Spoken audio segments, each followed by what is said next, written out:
I wish I could find a cat like this. I guess the cat distribution system only works for some people.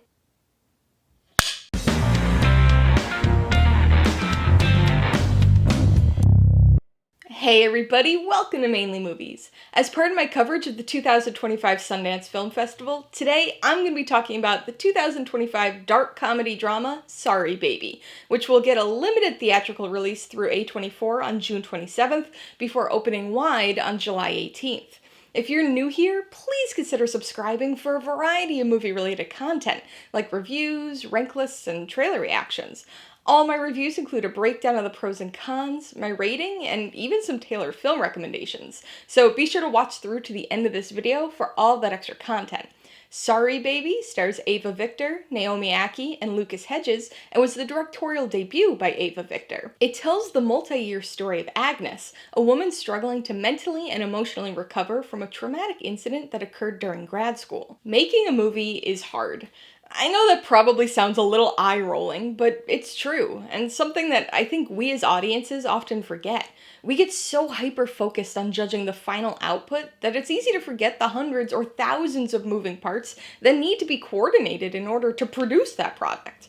Everything from the directing, writing, and acting, right down to financing and craft services. Understandably, filmmaking is typically a highly collaborative process, and one that requires a lot of practice. There's a massive learning curve for new directors that includes everything from on-set directorial duties to creative decisions and trying to figure out their own unique style. Unsurprisingly, this can often take several attempts and multiple movies worth of practice to get good, and not every director does. So, when you come across an especially strong directorial debut, it's worth taking note as something indicative of real talent and a promising filmmaking future.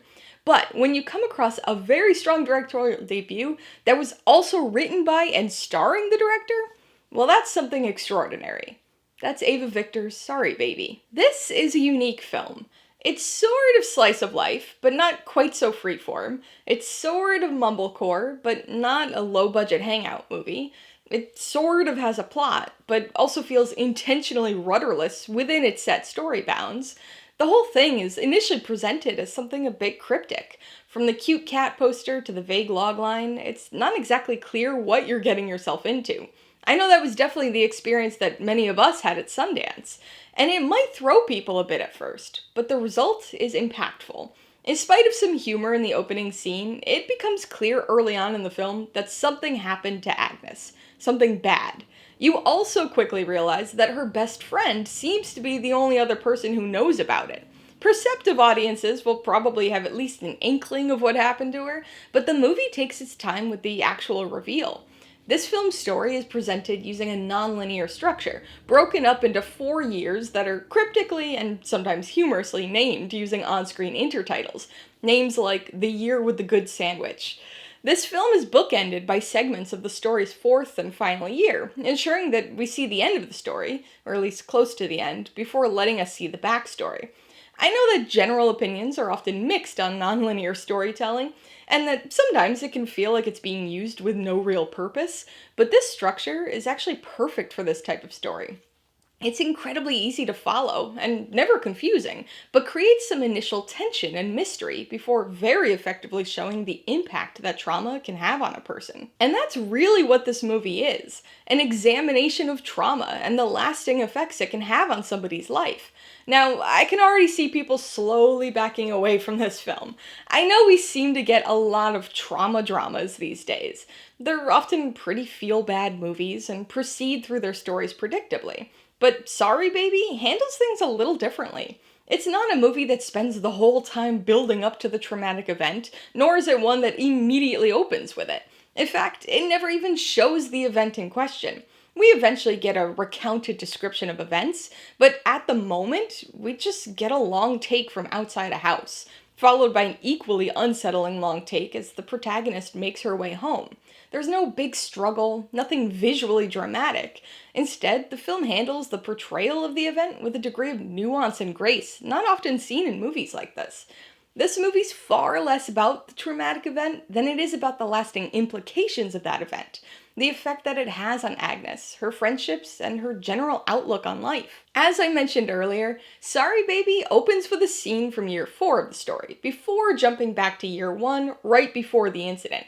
It's not that big of a time jump, but it's almost like we're seeing two different characters. The change in personality that Agnes undergoes as a result of the event is dramatic, and the portrayal of this is one of Ava Victor's performance strengths here. She's able to capture the confidence and charm of younger, pre-trauma Agnes, as well as the character's later withdrawn qualities, the paranoia, the panic attacks, the wheel-spinning uncertainty and self-doubt. Her performance is incredibly authentic, and Agnes ends up feeling like an extremely relatable character, regardless of the type of trauma you yourself may have experienced. This performance authenticity extends to others in the cast as well. There are many side characters who make brief appearances in one of the story's 4 years, but a few more significant characters stretch across multiple years. Naomi Ackie is particularly great as Lindy, Agnes's best friend from grad school. The care and support she provides is palpable, and their friendship feels genuine and real, right down to the changes as the years pass. Lucas Hedges is the other cross-year standout as Agnes's neighbor Gavin. He also serves an important supporting role in the story, providing some sweetness and a good deal of humor with their endearingly awkward interactions. We've now talked about 2 of the 3 trifecta elements of Ava Victor's involvement with Sorry Baby, so that leaves us with the writing.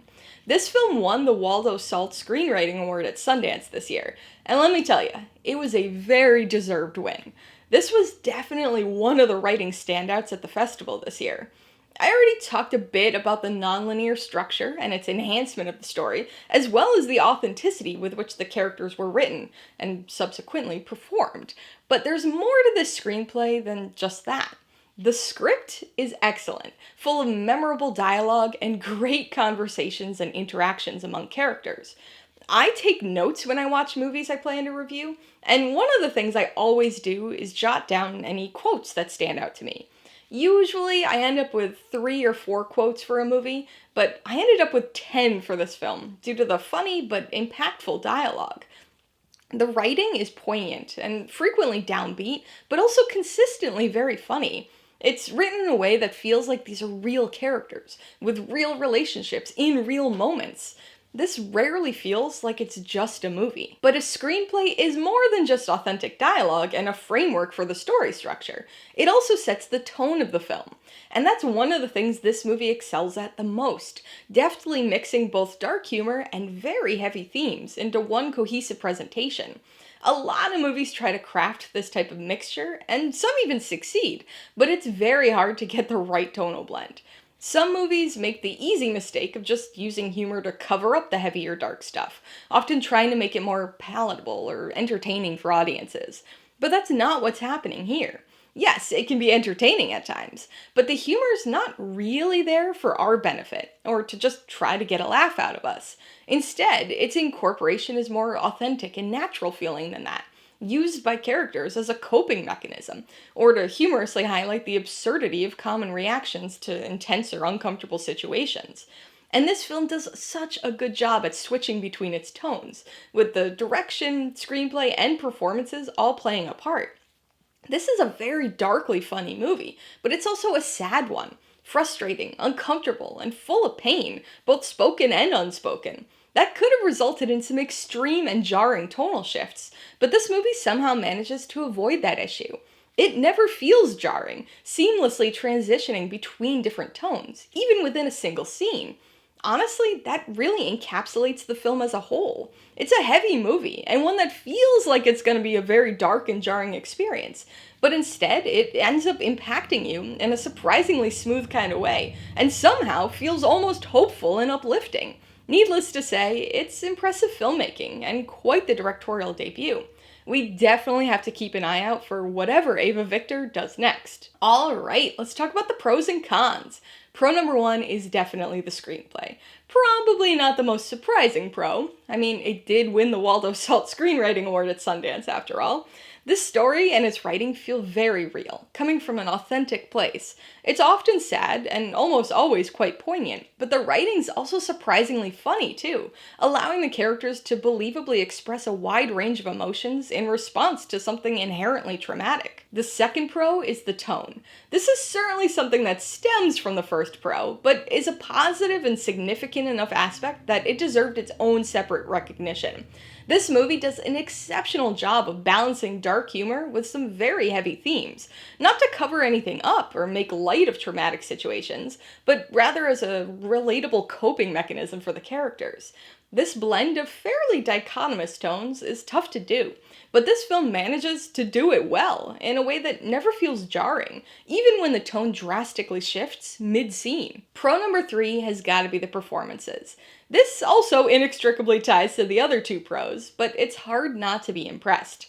Ava Victor not only directed and wrote this film, but she also starred in it, believably portraying the protagonist, Agnes. There's a real sense of authenticity, especially as we see the shift in the character's personality across the multi-year story. Victor is certainly the highlight here, but Naomi Ackie and Lucas Hedges also turn in very strong and authentic supporting performances. On the con side, my only issues are just very minor nitpicks. To be perfectly honest, there wasn't much in the way of actual faults here, and my less than perfect rating is just from personal preference and having only seen the film once so far.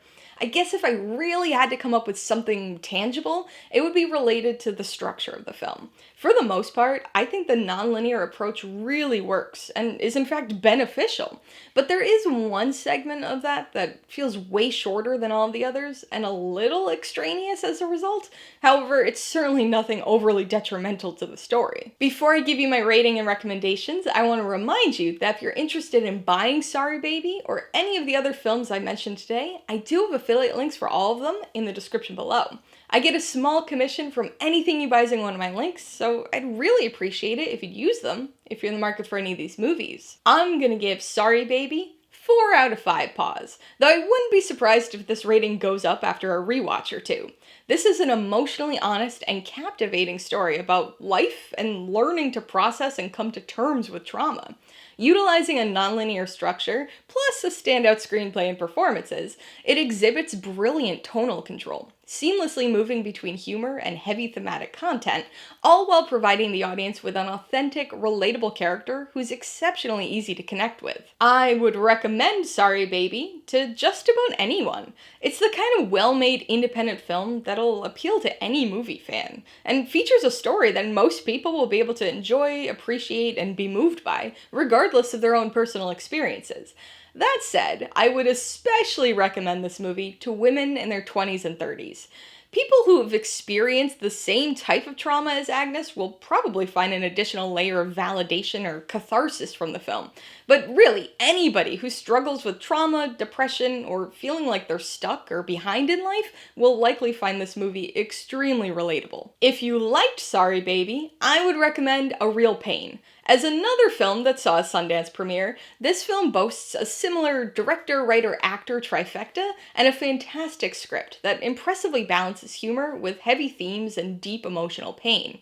If you liked the way this movie approached trauma, you might want to watch I Used to Be Funny. It's a bit more plot-driven than Sorry Baby, but is another non-linear story that focuses on a woman trying to process and come to terms with a similar traumatic event.